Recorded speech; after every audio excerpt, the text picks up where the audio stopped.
compartiendo de forma sincrónica. Paula no trae su listadito hoy. No, más tarde. Más tarde. Ah, vaya, no, yo ya me había asustado. ¿Y los demás? ¿Tienen alguna pregunta? Sí, pero está. ¿Todo quedó clarito? ¿Sí? ¿Hicieron su guía de estudio? Sí.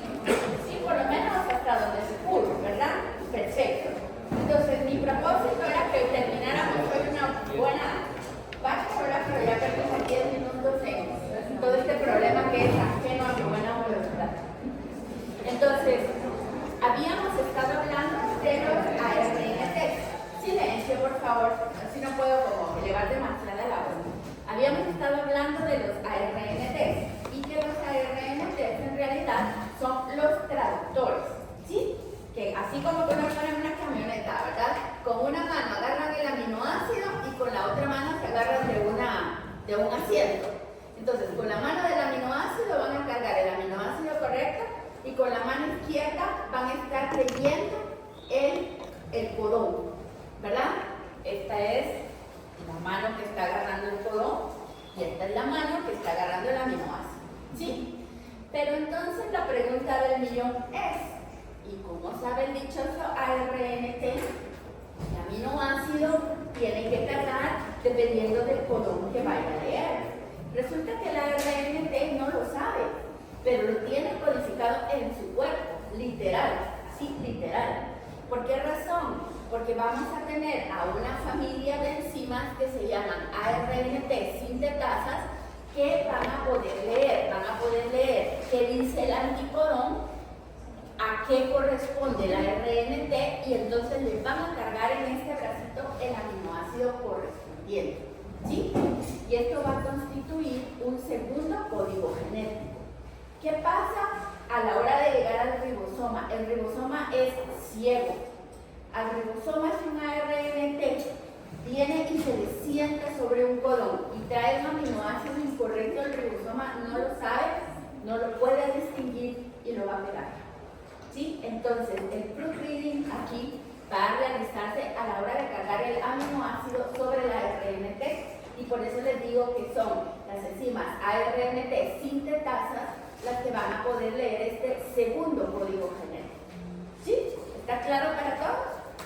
Muy bien. Entonces, como habíamos dicho en la primera diapositiva que les puse de esta clase, es que vamos a ver que el proceso completo de traducción lleva 5 fases, ¿sí?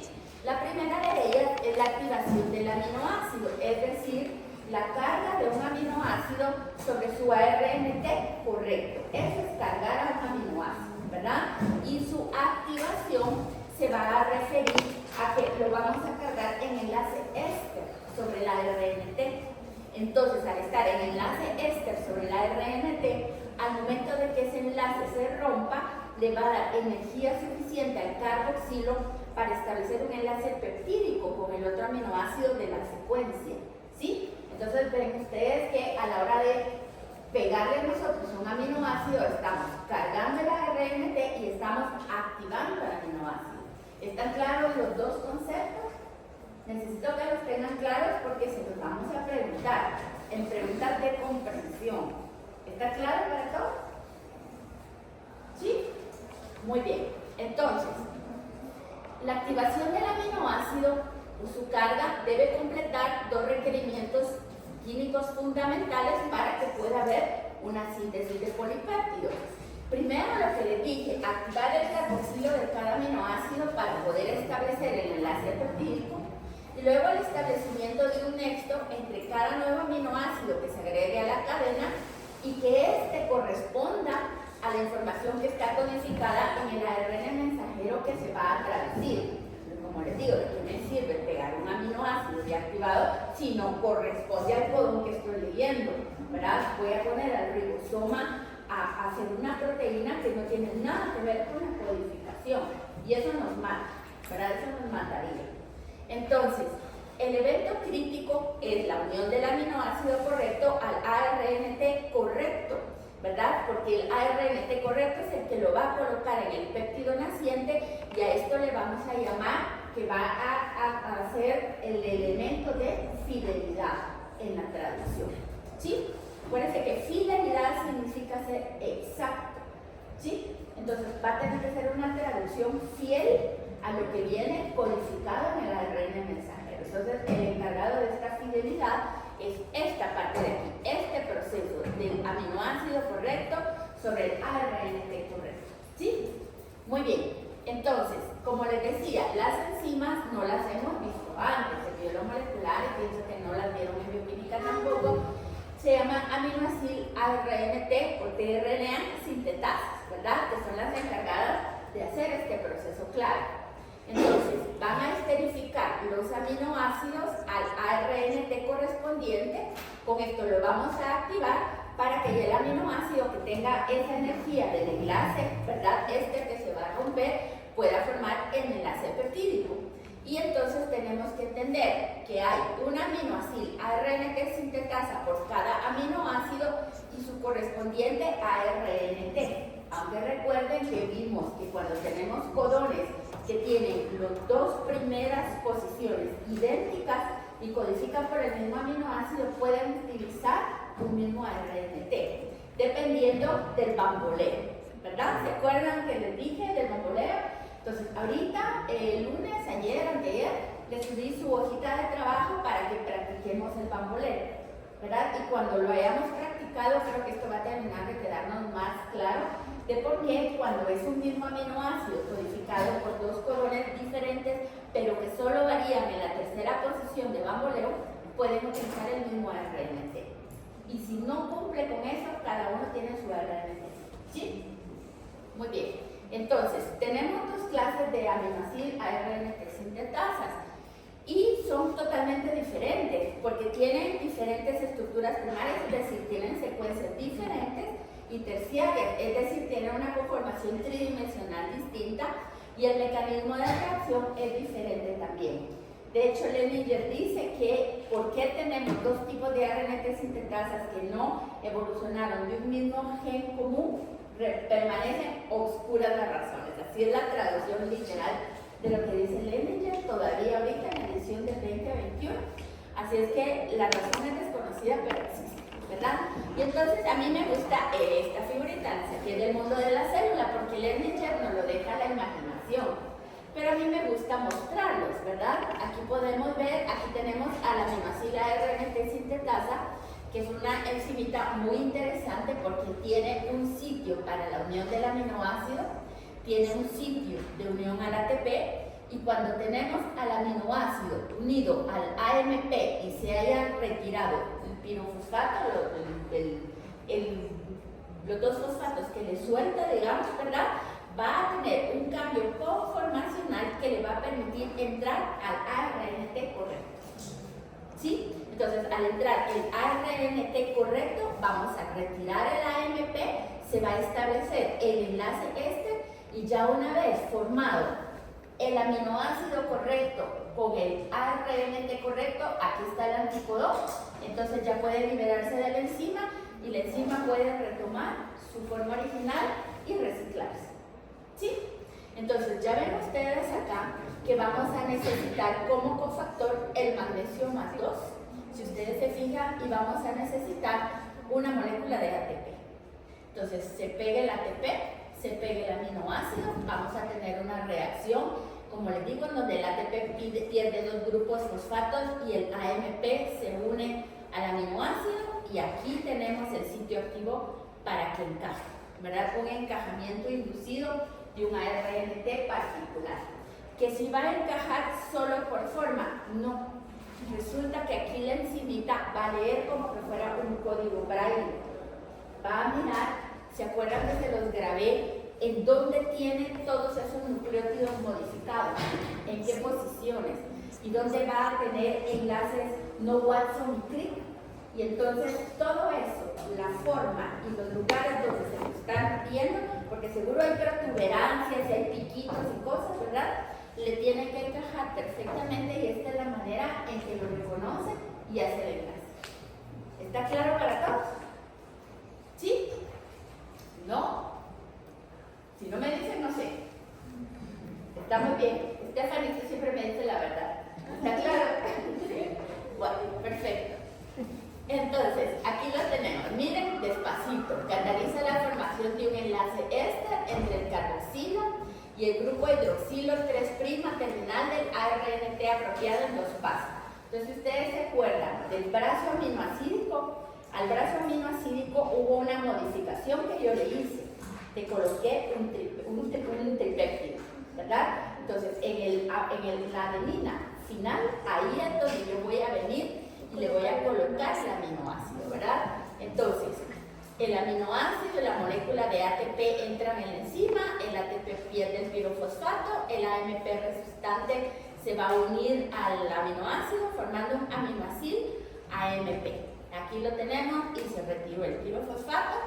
¿Y qué está pasando? Como nos lo muestra Lehninger, aquí tenemos el que inicia el ataque es el fosfato alfa, ¿verdad? Perdón, el que empieza el ataque es el carboxilo alfa del aminoácido, que ataca al fosfato alfa del ATP, y entonces liberamos el pirofosfato y tenemos aquí la unión. Miren, que tenemos el grupo carboxilo unido a una molécula de alta energía en enlace este. Lo tenemos, aquí está pegado, ¿sí? Entonces, en este momento ya tenemos un 5' aminoacil adrenilato, que es el que va a poder continuar con la reacción. Ya ahorita, desde que vimos que el pirofosfato se liberó, ya entendemos cómo vamos a utilizar la energía también para terminar la reacción, ¿verdad? Entonces, aquí está, el ARNT se une covalentemente al aminoácido en enlace este, desplazando al AMP. El aminoácido ANT se va a liberar de la enzima y ya la tenemos lista para funcionar, ¿sí? ¿Esto dónde va a suceder? ¿En el citoplasma o en el núcleo? En el citoplasma, exacto. Y entonces aquí tenemos las dos clases. Lehninger se desplaya un poco, pero decidimos con la licenciada Rosario no profundizar demasiado en la estructura y la función diferente de las dos sintetasas, porque este capítulo es espeso. Si a mí me da sueño leyéndolo, ya se pueden imaginar. Si cuando a mí ya me da sueño leer biología molecular, porque el asunto es espeso.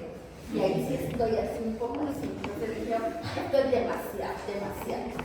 Entonces, solo para que lo vean, tenemos a la clase 1, que es un monómero, y a la clase 2, que es un dímero.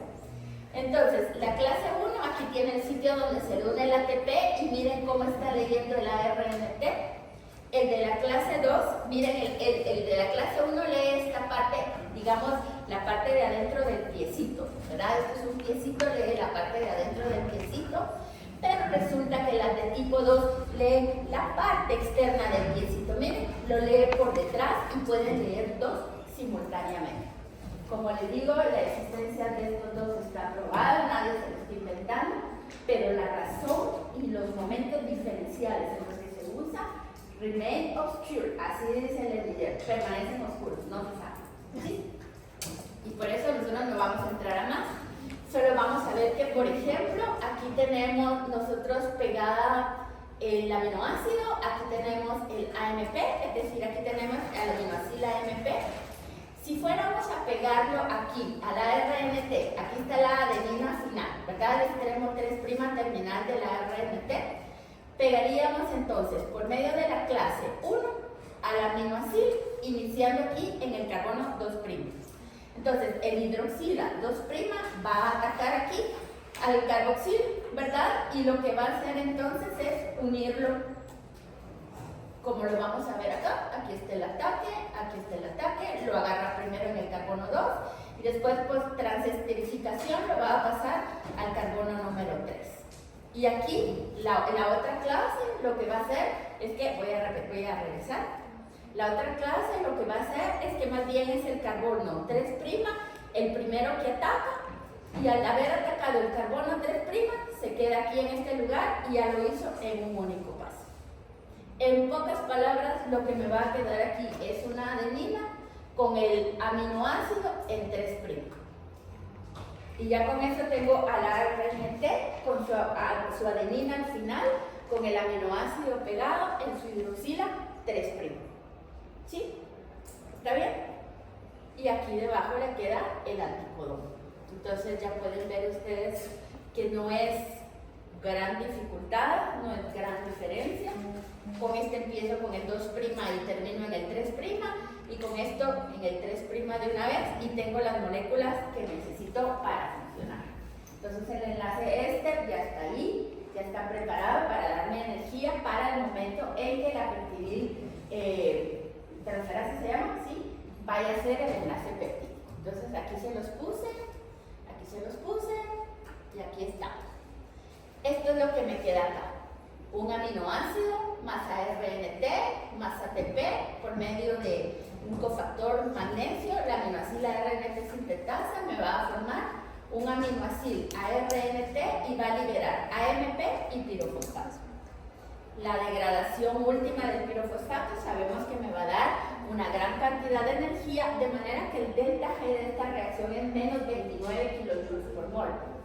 Es casi lo que necesitaría para formar un ATP, ¿se acuerdan ustedes? Es menos 30.5. Entonces aquí tenemos menos 29. ¿Y qué pasa cuando un delta G es negativo? ¿La reacción es reversible o irreversible? Es irreversible. Así es. Entonces ya aquí, cuando esto sucedió, esto es mentira. Solo sucede así. ¿Sí? ¿Está bien? Entonces ya ven la estructura general de 5' a 3'. En 3' en la adenina tengo pegado yo el grupo aminoácido en enlace éster, y aquí tengo el brazo del anticodón. ¿Sí?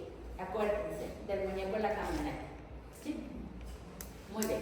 Entonces yo aquí les digo la esterificación de un aminoácido a su RNT, es decir, activación del aminoácido, va a requerir la inversión en total de 2 enlaces de energía.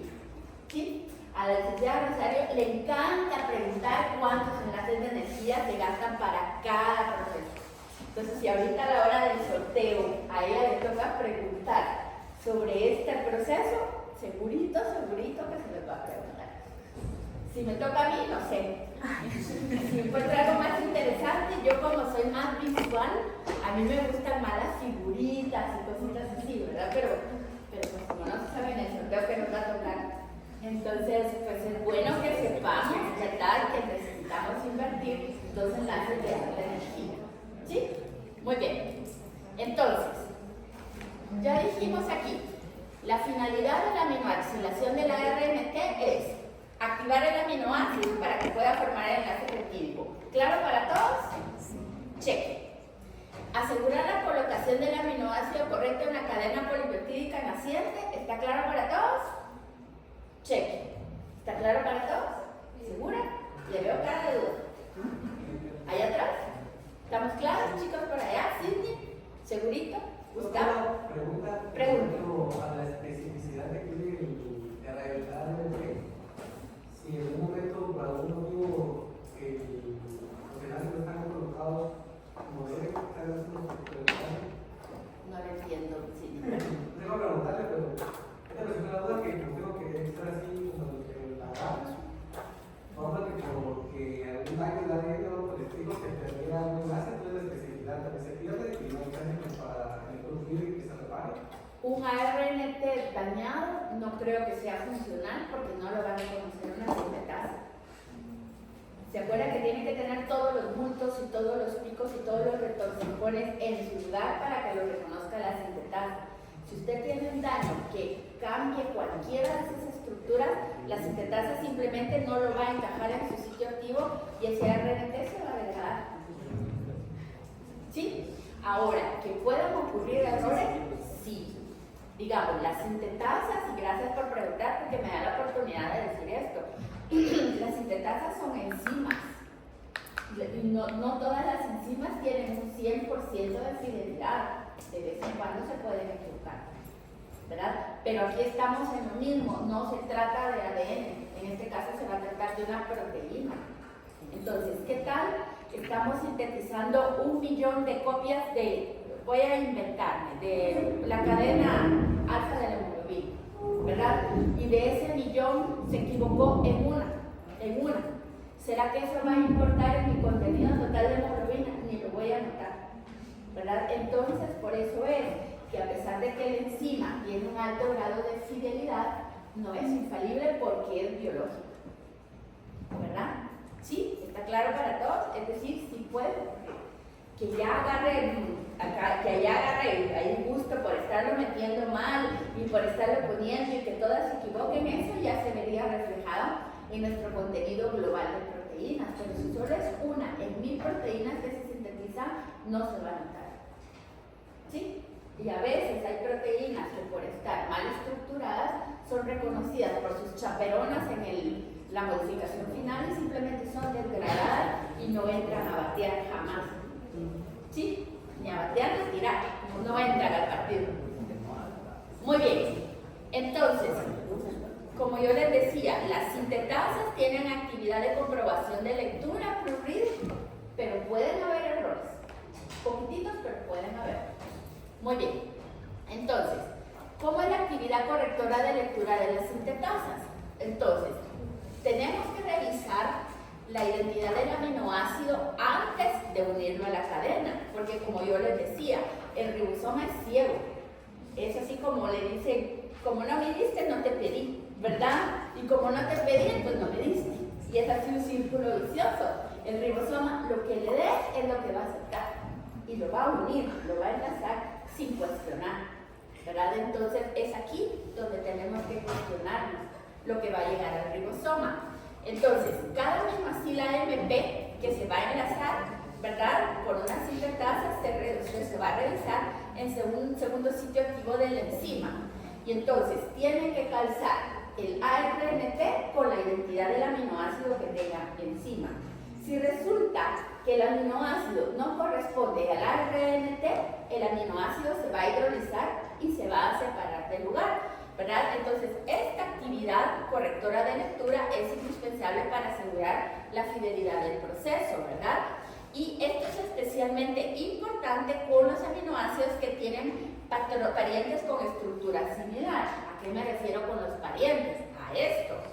Por ejemplo, la diferencia entre una valina y una isoleucina es un grupo metil, ¿verdad?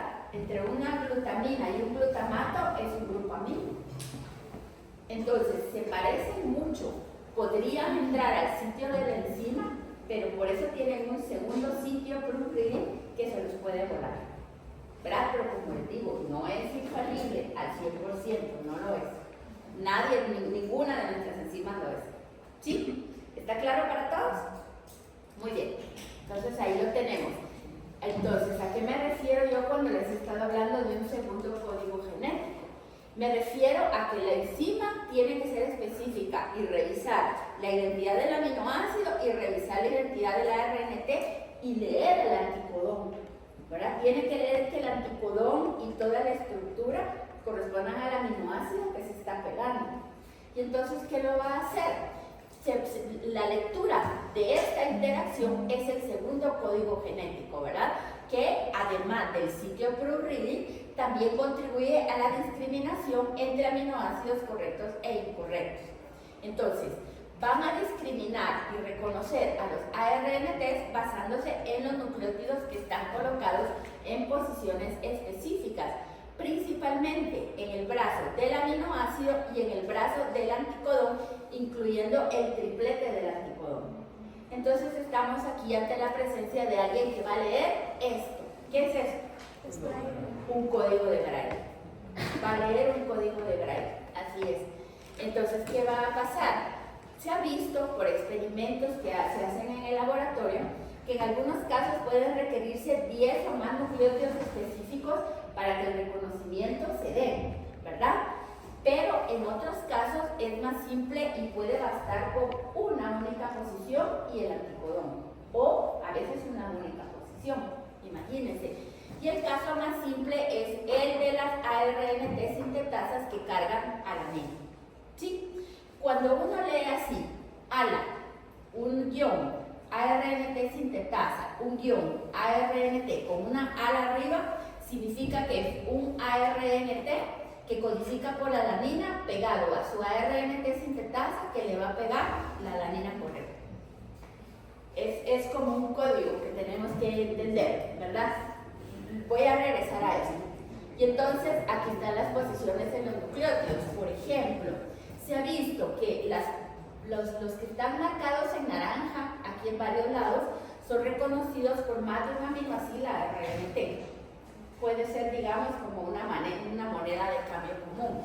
Pero, por ejemplo, esta posición de acá, la azul, la naranja es reconocido por uno solo, y la azul puede ser reconocida por más de un aminoácido ARNT. Entonces, vemos que además hay de otros colores y aquí tenemos el anticodón, ¿verdad? Que ese es específico. Nuevamente aquí tenemos el brazo del aminoácido y aquí tenemos el brazo del anticodón. Entonces, donde están los naranjas, yo ya sé que es reconocido por un solo aminoácido ARNT. Está reconociendo estos naranjas, los dos de aquí. Y con esto ya hay un reconocimiento casi total y reconocemos, por ejemplo, aquí podría ser más de uno, pero de encima lo está leyendo todito.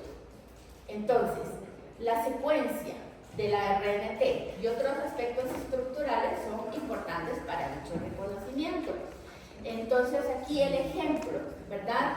En este caso, el de la alanina que yo les había mencionado, resulta que este es el ARNT. Se hizo un experimento en donde se vio que lo teníamos aquí todos los 76 pares de bases del ARNT y se vio que esta era una posición importante, un apareamiento poco común, una guanina con un uracilo, un GU, es no Watson y Crick. Y entonces se hizo un experimento en donde, miren, de tener 76 pares de bases, aquí yo estoy poniendo la posición de la 1 a la 13 y estoy haciendo una dirección de la 13 a la 66. Estoy cortando de aquí para acá. Quité todo esto, incluyendo el brazo del anticodón, y estoy partiendo desde acá.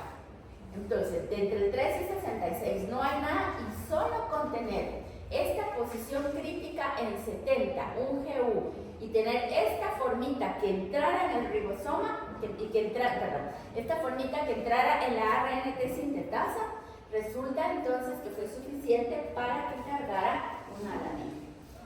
Entonces, quiere decir que aquí no hay nada escrito. En algunos casos se van a requerir 10, en otros se van a requerir 4, en otros 3, y en otros casos basta una única posición importante, ¿verdad? Entonces, seguramente que este GU70 es específico para la alanina y no lo vamos a encontrar en ninguno otro de los ARNTs, ¿verdad?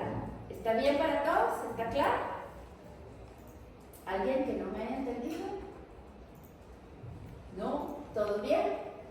¿Gustavo? ¿Todo bien? Perfecto. Entonces, ¿cómo es la convención de los nombres? Aquí está. Cuando yo tengo un ARNT con un superscript aquí arriba, ¿verdad? Que está arriba y chiquitito, yo ya sé que es un ARNT que va a ser cargado como una alanina, ¿verdad? Es un ARNT que va a reconocer alanina. Y cuando ya está aminoacilado, vamos a tener entonces el guioncito que me va a decir alanil, ARNT, alanina o ala, ARNT, ala. Entonces yo ya sé que es un ARNT que lee alanina, que ya está cargada con una alanina. A eso se refiere, ¿sí? Lo que yo les expliqué anteriormente es cuando estaba incluso agregada, digamos, a su enzima. Por eso es que el nombre era todavía más alto, más largo, ¿verdad? Pero esto es lo que necesita decir. Entonces, el superíndice me está indicando cuál es el aminoácido que está destinado a cargar. Cuando solo me pongan ARNT ala, yo sé que es un ARNT todavía vacío, que va a leer alanina, pero que todavía está vacío. Cuando ya tenga el ala con un guioncito, significa que ya está cargado. ¿Sí? ¿Claro para todos? Muy bien. Perfecto. Entonces, la síntesis de la proteína, continuamos con la fase de iniciación. Entonces, en este momento vamos a requerir a los productores de la proteína, ¿verdad? Vamos a requerir que empiece la subunidad ribosomal 30S. Vamos a tener el ARN mensajero que codifica el peripéptido a sintetizar, que tiene que ser un ARN maduro, obviamente, ¿verdad?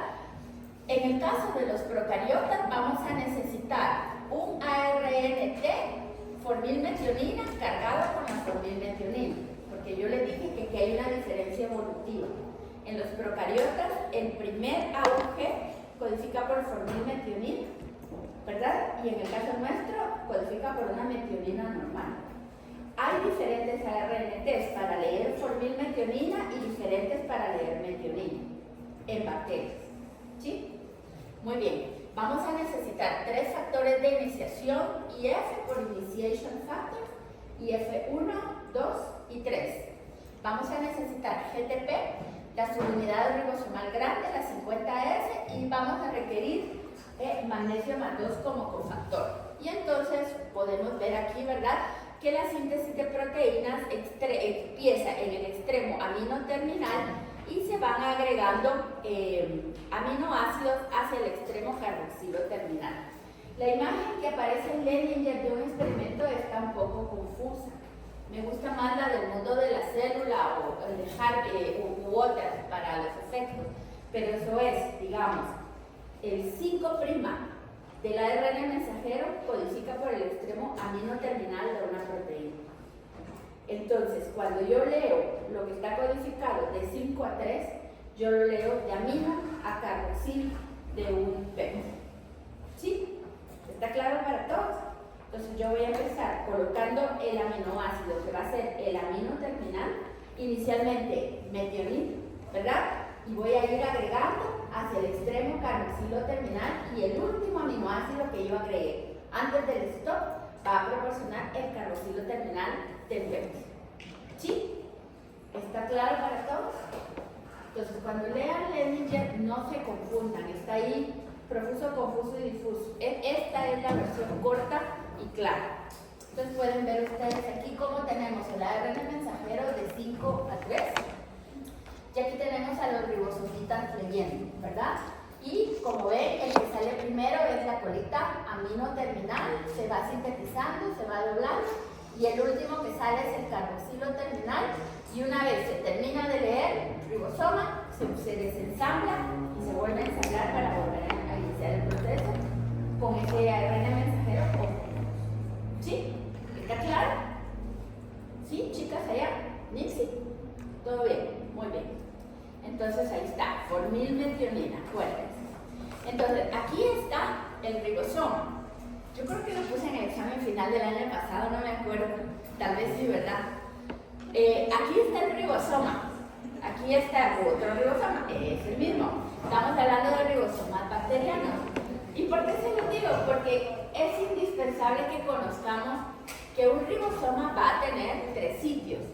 Un sitio P, que se llama el sitio peptidilo, un sitio A, que se llama el sitio aminoácido, y un sitio E, que es el sitio de salida, y E por exit, ¿verdad? En inglés, la ciencia se escribe en inglés. Hasta el momento, quién sabe si en algún momento se va a escribir en chino. Yo sí ya no sé qué decirles, pero por el momento se escribe en chino. En la época de nuestros abuelitos y bisabuelitos se escribía en francés, ¿verdad? Pero pues ahora se escribe en inglés. Entonces, para poder formar el complejo, para poder tener estos sitios formados, necesitamos que el ribosoma esté ensamblado, es decir, que la subunidad pequeña quede abajo y encima la subunidad grande, y entonces ya tengo yo la conformación tridimensional de los 3 sitios que les estoy mencionando, ¿verdad? Entonces, aquí lo tenemos nítido, ya que estamos viendo dónde se coloca AUG. AUG se va a colocar en el sitio P, y es el único codón que se va a colocar en el sitio P y sobre el cual se le va a colocar directamente su ARNT. Todos los demás codones se van a leer sobre el sitio A. ¿Sí? Bueno, entonces, ¿qué más tenemos aquí de interesante? Esta secuencita que miramos acá. Miren, esta secuencia se llama la secuencia de Chantal-Garno. No se imagina uno, ¿verdad? Ni siquiera supone que es el descubridor que le puso su nombre. Entonces, resulta que esta secuencia de Chantal-Garno está sobre el ARN mensajero, o sea, no se equivoquen, no está en el ribosoma, está en el ARN mensajero, y es una secuencia consenso que les voy a mostrar en la próxima figura, que su función es guiar al ARN mensajero hacia la posición correcta en el ribosoma principalmente, y en la subunidad pequeña, y lo va a lograr pareando con el 16S ARN ribosomal de la subunidad chiquita, ¿verdad? Y entonces ya, cuando viene el ribosoma y encuentra que tiene una secuencia de Shine-Dalgarno pareada y tiene en P un AUG, sabe que el ARNT que entra aquí es el ARNT que lleva una formilmetionina. Y con esto, la bacteria, el ribosoma bacteriano, establece su marco de lectura. ¿Sí? Aquí establecí el marco de lectura. Entonces, en los ejemplitos que hicimos antes de Semana Santa, bien fáciles se los pusimos porque en todo les poníamos que iniciaba con agujero. Pero los ejercicios que les subí ya el lunes, ya no. Tenemos una secuencia larga y hay que escanearla buscando el primer agujero. Cuando yo encuentro el primer agujero, ahí pongo que es el codón número 1 y empiezo a contar de 3 en 3. Lo mismo hace el ribosoma. Tiene que escanear y cuando encuentra aquí a Shine-Dalgarno, parea en antisense. Y luego cae aquí AUG sobre el sitio P y aquí lo tenemos ya colocado de 5 a 3 para que entre la formilmetionina. ¿Sí? Muy bien. Aquí lo tenemos, miren, aquí está la secuencia, la señal de iniciación. Casi siempre es AUG, yo ya se los había dicho. Hay una excepción. Aquí tenemos una de las excepciones, GUG que lee por valina. En este gen, en el AI, vamos a tener que es el codón de iniciación. Como el 91-93% de todos los genes bacterianos empiezan con AUG, pero hay otros codones que pueden iniciar el marco de lectura también.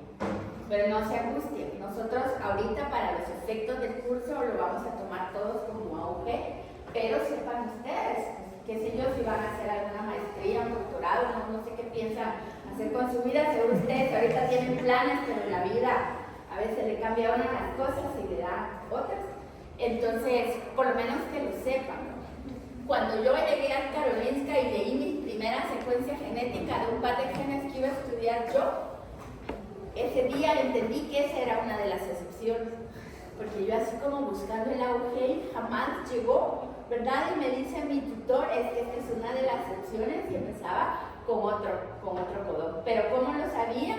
Porque tenía detrás a la secuencia de Shine-Dalgarno.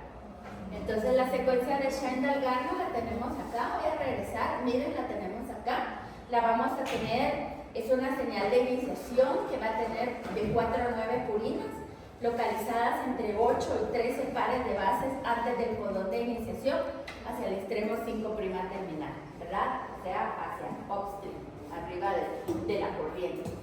¿Y qué es lo que hace? Si aquí tenemos el ARN mensajero, lo tenemos colocado de 5 a 3. Aquí está la secuencia de Shine-Dalgarno, la secuencia consenso. Aquí tenemos que el ARN ribosomal, el 16S, se le pone en antisense. Si ese está de 5 a 3, este se pone de 3 a 5 y pareja. Entonces, a la hora de parear aquí, esto está intrincado en el ribosoma. ¿Se acuerdan? Que el ribosoma es una moma, yo sí le digo una moma, una cosona, una moleculona, hay una cosona enorme que tiene así metidos un montón de ARN y las proteínas que tienen función casi solamente estructural, ¿verdad? Porque los que funcionan aquí son los ARN ribosomales. Entonces, este es uno de ellos, pero como está entretejido con el resto de las proteínas, aquí lo va a colocar en posición, ¿sí? Entonces es importante recordar, tiene que estar Shine-Dalgarno y luego 8, 7 pares de bases más adelante vamos a tener el codón de iniciación. Si no es AUG, salados, tenemos que ver qué hacemos, ¿verdad? Pero usualmente es AUG para que pueda empezar. Entonces ahí está la excepción. Entonces vamos a ver cómo se forma el complejo de iniciación. Va a suceder en 3 pasos. Primero, la subunidad 30S se va a unir, al factor de iniciación 3 y la unión del factor de iniciación 3 previene la unión prematura de la subunidad grande. Entonces ya con esto está bloqueado, miren, perfecto. Luego tenemos que el factor de iniciación 1 se va a colocar sobre el sitio A y con eso va a bloquear la entrada de cualquier otro ARNT al sitio A y que me está dejando solamente al sitio P. Entonces, nítido, ya me está dejando libre solamente al sitio P. Entonces, el codón de iniciación AUG lo voy a colocar en P, ¿verdad? Y entonces el codón de iniciación va a ser reconocido por estar, como les digo, un poquito adelante, 8-13 nucleótidos, adelante de la secuencia de Shine-Dalgarno. Entonces ya tenemos aquí el ARN mensajero colocado, tenemos bloqueado E y tenemos bloqueado A. Muy bien. Y entonces, ¿qué va a pasar? Resulta que el factor de iniciación 2, que está ligado a GTP, va a favorecer la entrada del ARNT que carga la formilmetionina y lo va a meter en el sitio P. Cuando entre el ARNT, lógicamente, se va a leer codón anticodón. Esto es lo único que puede leer el ribosoma, codón anticodón. Entonces tiene que entrar codón anticodón, entra el ARNT, aquí tiene la formilmetionina, pero tuvo que haber entrado IF2 para terminar de dar la estructura tridimensional al ribosoma para que lograra entrar el ARNT. ¿Sí? Y entonces con esto pues ya lo tenemos aquí. Esto es una formilmetionina, es una metionina formilada, no hay para dónde. Y lo coloqué en el sitio P. Y ya por último entonces se va a unir la subunidad 50S. Para eso va a desplazar a los 3 factores de iniciación, se va a hidrolizar el GTP de IF2 a GDP y con esto se separan y dejan libres los sitios y se ensambla encima la subunidad 50S. Entonces yo ya tengo el complejo de iniciación, tengo el 30S, tengo el 50S, tengo los 3 sitios formados, tengo a AUG colocado sobre P, tengo el ARNT con la formilmetionina colocada y este es mi complejo de iniciación. Y yo voy a leer el ARN mensajero de 5' a 3'. ¿Sí? Entonces el ribosoma va a ir caminando sobre el ARN mensajero, va a caminar sobre él de 5 a 3. Es decir, que aquí quien va a hacer translocación es el ribosoma. ¿Sí? Entonces, ¿qué más tenemos acá? Este ya es el complejo 70S, ¿verdad? Y entonces la unión correcta del ARNT con formilmetionina al sitio P se asegura por al menos 3 puntos de reconocimiento y enlace. Interacción codón-anticodón, interacción entre la secuencia de Shine-Dalgarno y el 16S ARN ribosomal, y luego las interacciones de unión entre el sitio P y la formilmetionina. Con esto establecemos el marco de lectura. Es importantísimo. ¿Qué tal lo establecemos en otro lado? Tendríamos un corrimiento de marco de lectura y tendríamos una proteína totalmente diferente. Entonces, ¿para qué? ¿Verdad? Como dice Shakira, entonces, ¿para qué? Pues nos molestamos en tener el ADN intacto. Después toda la historia de la transcripción, la modificación, la exportación. Y para venirnos a equivocar ahorita en el marco de lectura, no, ¿verdad? Entonces, por eso es que hay tantos factores involucrados. Y esos son poquitos en bacterias. Ahí van a ver, en nosotros es la muerte. Literal, ayer por la necesidad de Rosario, le dije, no, Rosario, yo esto sí de verdad no lo soporto, es demasiado. Y entonces quedamos en que vamos a hacerlo así bien puntual y así se los voy a explicar. Porque, como les digo, si ya cuando yo caigo así sobre el Edinger, es una señal de que no. O sea, no. Bueno, entonces para ir terminando los puntos importantes, chequeemos que todo esté claro con ustedes. La síntesis de péptidos empieza en el extremo amino terminal y procede al carboxilo terminal. ¿Está claro? El primero que coloco es el amino y luego voy colocando hacia el carboxilo. ¿Sí? Perfecto.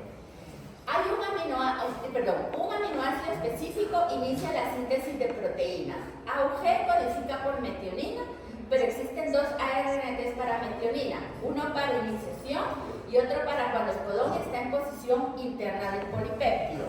En procariotas es una formilmetionina, es decir, una formilmetionina ARNT FM al codón de iniciación, y adentro tendremos otro ARNT que lee metionina en la secuencia interna del polipéptido. ¿Sí? ¿Estamos claros acá? Y luego, en los eucariotas vamos a iniciar con metionina. Entonces, ahí en la hoja de trabajo les dejé un ejercicio para que lo piensen, lo razonen un poquito, y entonces en nosotros cómo es que se va a saber que el AUG que se lee de iniciación y que ARNT entre ahí, y en los internos que ARNT es el que vamos a usar, si es el mismo diferente. Eso les voy a dejar que lo lean en el IES, respondan su hoja de trabajo y en todo caso pues vamos a tener resolución de dudas, ¿sí? Y por último decirles que los cloroplastos y las mitocondrias no es para nadie sorpresa, no inician con metionina, sino inician con formilmetionina. Entonces, si se han visto ustedes a lo largo del curso de biología molecular, hemos podido constatar que la teoría endosimbionte se viene fuerte porque no hay cómo quitarnos la enzima, ¿verdad? Pareciera que así es. ¿Alguna pregunta, chicos? ¿Comentarios? Dígame, Stephanie. La secuencia consenso, Ajá. esa, si por ejemplo una mutación en la ARN mensajero no está, pasaría el árbol. Necesitamos que esté iniciado. Y si falta un pedazo, No. Si falta el pedazo al final del ARN mensajero, tenemos manera de arreglarlo. Tenemos manera de arreglarlo. Si falta el principio, no hay manera de arreglarlo. La